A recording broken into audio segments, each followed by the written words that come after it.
Fussing's Plan. Play sport. Assalamualaikum warahmatullahi wabarakatuh. Kami dari salah satu kelompok mata kuliah kewirausahaan akan mempresentasikan tentang business plan atau rencana usaha dari perusahaan Play Sport. Nah, di sini kami akan menjelaskan dari mulai aspek pasar dan pemasaran, lalu aspek produksi, juga aspek keuangan. Adapun aspek pasar, nah di dalam aspek pasar ini terbagi lagi. Yang pertama ada gambaran umum pasar dan sasaran. Play Sport ini merupakan usaha kecil yang berawal dari sebuah hobi pada bidang olahraga. Kemudian mulai membuka usaha dengan pembuatan seragam untuk olahraga. Nah, usaha ini dijalankan dari awal yang membuka satu outlet yang berlokasi di rumah pemilik. Perusahaan ini akan fokus pada pasar lokal terlebih dahulu sebelum meluas ke pasar regional. Nah, tujuannya ialah menjadi penyedia seragam olahraga yang terkemuka di wilayah, juga membangun hubungan jangka panjang dengan pelanggan termasuk individual, sekolah, klub olahraga, dan komunitas olahraga lokal. Yang kedua, ada jenis produk yang dipasarkan. Perusahaan ini atau konveksi seragam olahraga akan menawarkan berbagai jenis produk termasuk seragam, lalu seragam sepak bola, seragam basket, seragam voli, seragam atlet, maupun seragam lainnya sesuai permintaan dari pelanggan. Nah, mereka juga akan menawarkan pilihan desain yang beragam, menggunakan bahan berkualitas tinggi dan memperhatikan kenyamanan dan performa dalam setiap produknya. Adapun yang ketiga yaitu target pasar. Nah, perusahaan ini akan fokus pada pasar lokal dan regional terlebih dahulu dengan rencana untuk mengembangkan jangkauan nasional dan internasional di masa mendatang. Target pasar itu meliputi yang pertama ada ke sekolah, lalu ke klub olahraga, ada juga target pasarnya ke acara kompetisi. Nah, selain acara kompetisi ada ke individual. Lanjut ke yang keempat mengenai pesaing. Nah, dalam bersaing di dalam industri konveksi seragam olahraga, penting untuk mempertimbangkan kualitas produk, kecepatan produksi, harga, desain, layanan pelanggan. Nah, untuk saat ini kami mempunyai beberapa pesaing seperti perusahaan konveksi lokal, perusahaan merek-merek terkenal yang sudah ternama, dan pesaing online. Mereka menjadi pesaing dalam berbisnis konveksi seragam olahraga karena mereka juga beroperasi dalam industri yang sama dan menargetkan pangsa pasar yang serupa. Namun, dalam bisnis konveksi ini, pesaing adalah hal yang wajar dan merupakan bagian integral dari pasar yang sehat. Begitu. Ya, adapun yang kelima yaitu sasaran pembeli. Sasaran pembeli termasuk ke dalam manajer sekolah, pelatih klub olahraga, dan individu yang membutuhkan seragam olahraga. Nah, perusahaan ini juga akan berfokus pada hubungan jangka panjang dengan para pelanggan ini untuk menciptakan kepercayaan dan membangun reputasi yang baik. Yang selanjutnya yaitu diferensiasi. Nah, untuk membedakan diri dari pesaing, perusahaan ini akan menawarkan beberapa faktor diferensiasi yang diantara lain, yang pertama desainnya kreatif. Nah, kami akan bekerja sama dengan desainer profesional untuk menciptakan seragam olahraga yang inovatif dan menarik. Yang kedua, harus kualitasnya yang tinggi dengan menggunakan bahan yang berkualitas tinggi dan proses produksi yang cermat untuk memastikan produknya tahan lama dan nyaman. Yang keempat ada customization, yaitu memungkinkan pelanggan untuk memilih desain, warna, dan logo sesuai dengan merek atau identitas mereka sendiri, jadi keinginan sendiri. Selanjutnya ada strategi STP. STP itu apa sih? STP itu strategi segmentasi, targeting, dan positioning yang akan digunakan. Yang pertama itu segmentasi. Nah, melakukannya segmentasi pasar berdasarkan jenis pelanggan seperti sekolah, klub olahraga, acara kompetisi, dan individu. Juga akan mempertimbangkan faktor demografis seperti usia dan jenis kelamin. Yang kedua ada targeting, yaitu mengarahkan upaya pemasaran pada segmen-segmen yang paling menjanjikan dan relevan, seperti sekolah menengah, klub sepak bola anak-anak, dan acara kompetisi regional. Yang ketiga ada positioning. Nah, yaitu memposisikan sebagai penyedia seragam olahraga yang berkualitas tinggi, yang menawarkan desain inovatif, customizasi, dan layanan pelanggan yang baik. Juga menekankan nilai-nilai seperti kenyamanan, keadaan, dan keunikan produk yang dapat memenuhi kebutuhan pelanggan. Nah, mungkin cukup sekian dari aspek pasar. Untuk materi selanjutnya akan dilanjut oleh Iqbal Fatudin. Assalamualaikum warahmatullahi wabarakatuh. Izinkan saya untuk menjelaskan sedikit aspek pemasaran atau cara-cara pemasaran yang dilakukan oleh perusahaan yang sebelumnya kami datangi untuk ngobrol.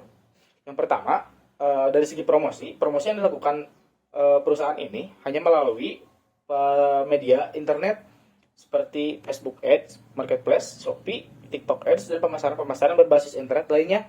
Yang kedua, ada pengembangan pasar. Nah, untuk pengembangan pasar ini tengah dilakukan atau pembukaan sedang mengonsep sebuah upaya untuk membuka cabang di daerah Banjarmasin karena dilihat dari reseller yang ada di sana pemasaran dan pembelian sangat memuncak dan sangat baik.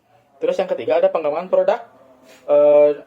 Pengembangan produk ini melalui meriset desain atau menciptakan desain terbaru versi kita sendiri sehingga mendapatkan kesan sedikit lebih baru atau sedikit lebih berbeda dan berkesan tidak ketinggalan zaman atau monoton. Selanjutnya ada langkah promosi.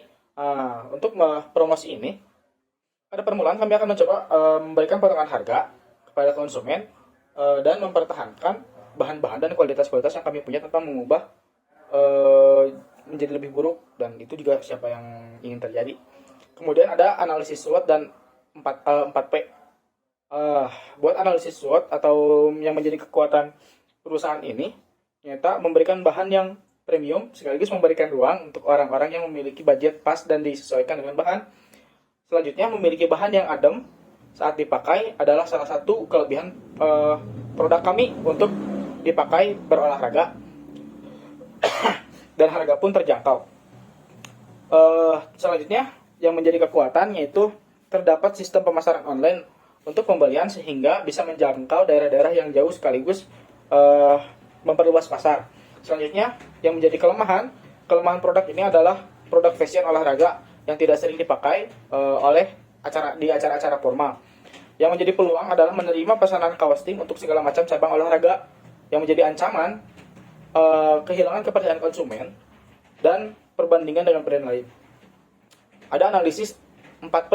Nah, analisis 4P ini ternyata produk ini cocok untuk orang yang gemar berolahraga. Selagi bahan yang sedikit tebal tapi tidak membuat gerah, produk ini juga sangat membantu menutup bagian-bagian dalam saat berolahraga. Terus ada harga jual. Harga brand ini disesuaikan dengan produk. Yang menjadi bestseller adalah baju jersey dengan harga sekitaran 120.000 per pieces dengan celana. Ada jaket dengan harga 150 sampai 170.000 per pieces. Untuk promosi tersendiri, promosi yang dilakukan brand ini dengan menjual bandrolan atau paketan dan memberikan promo-promo yang sudah ditentukan atau sudah direncanakan. Kemudian ada sistem pemasaran dan distribusi. Tempat yang digunakan usaha ini adalah rumah owner sendiri sebagai tempat finishing dan rumah-rumah beberapa konveksi lainnya yang bekerja sama. Mungkin cukup sekian yang bisa saya sampaikan. Kurang lebihnya mohon maaf. Assalamualaikum warahmatullahi wabarakatuh. Bismillahirrahmanirrahim. Assalamualaikum warahmatullahi wabarakatuh. Perkenalkan, nama saya Enda Nurdiani. Di sini saya akan mempresentasikan mengenai aspek produksi. Yang pertama yaitu deskripsi produk. Di sini saya akan menjelaskan deskripsi produk dari baju olahraga jersey. Baju olahraga merupakan baju yang didesain dengan khusus bagi para olahragawan. Terdapat banyak sekali fungsi dari baju olahraga seperti menyerap keringat, bahannya yang ringan dan longgar sehingga mempermudah kita untuk bergerak dan bisa meningkatkan performa kita dalam berolahraga. Kemudian baju yang kami buat dikhususkan seperti baju jersey. Nah, baju jersey ini merupakan sebuah seragam untuk pembeda tim dalam berbagai macam cabang olahraga. Baju olahraga yang kami buat tentunya didukung dengan kain yang berkualitas dan terdapat size yang lengkap sehingga dapat mempermudah customer untuk memilih size atau ukuran yang sesuai dengan ukuran badannya. Kemudian kami juga menyediakan baju lengan panjang maupun baju lengan pendek dengan desain modern. Kemudian kami juga menyediakan baju olahraga untuk organisasi, instansi, perusahaan maupun komunitas. Kemudian poin yang kedua yaitu jenis produk. Jenis produk yang ada pada PlaySport yaitu baju jersey, dikhususkan untuk baju jersey. Namun, jika konsumen ingin memesan tambahan selain baju jersey, kami juga menyediakan berbagai pilihan baju olahraga lainnya, seperti celana training, jaket khusus olahraga, baju olahraga sekolah, atau kaos khusus olahraga, dan lain-lainnya. Kualitas produk yang kami berikan itu dengan bahan yang berkualitas, bagus, dan nyaman. Bahkan, bahan yang kami gunakan seperti bahan katun, polyester, tripit, dan lain-lainnya.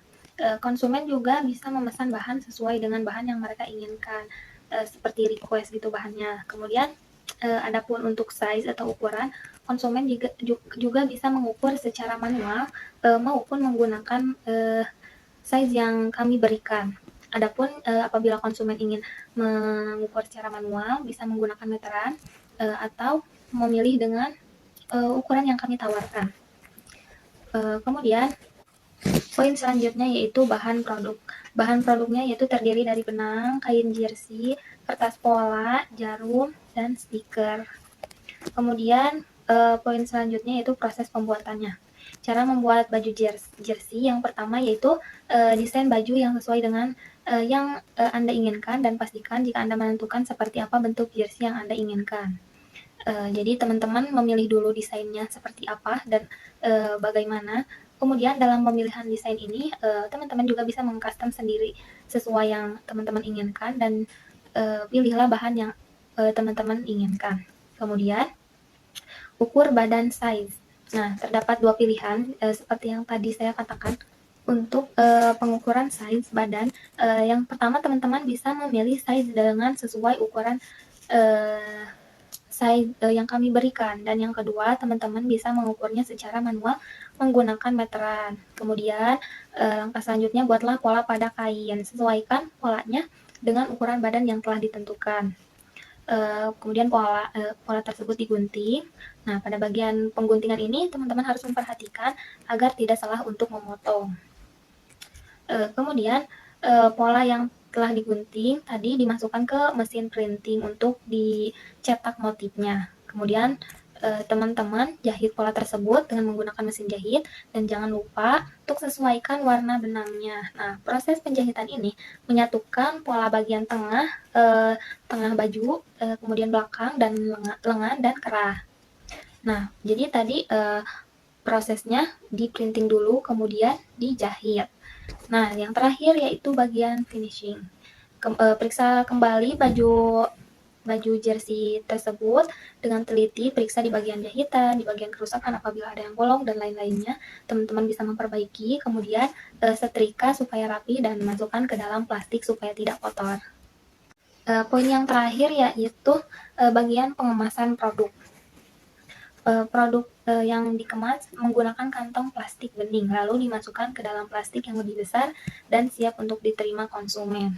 Jadi dimasukkan dulu si bajunya ke dalam plastik yang bening supaya rapi, kemudian dimasukkan ke dalam plastik yang lebih besar. Mungkin cukup sekian penyampaian dari saya, kurang lebihnya mohon maaf.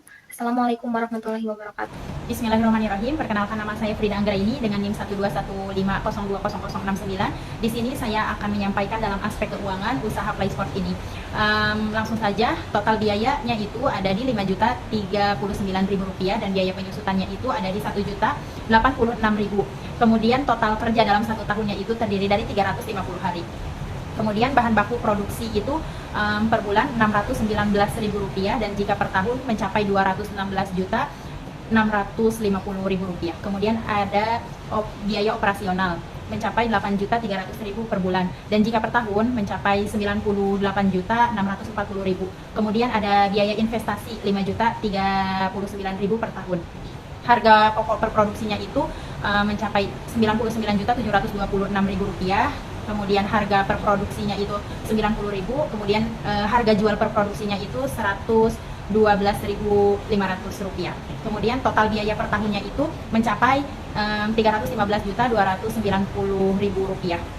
Pendapatan per tahunnya itu ada di Rp2.625.000.000 dan per bulannya itu Rp31.500.000, dan keuntungan per tahunnya itu mencapai Rp2.408.350.000 dan per bulannya itu ada di Rp200.696.000. Kemudian nilai RC-nya itu 12,1, maka terbukti nilai RC itu lebih dari 1.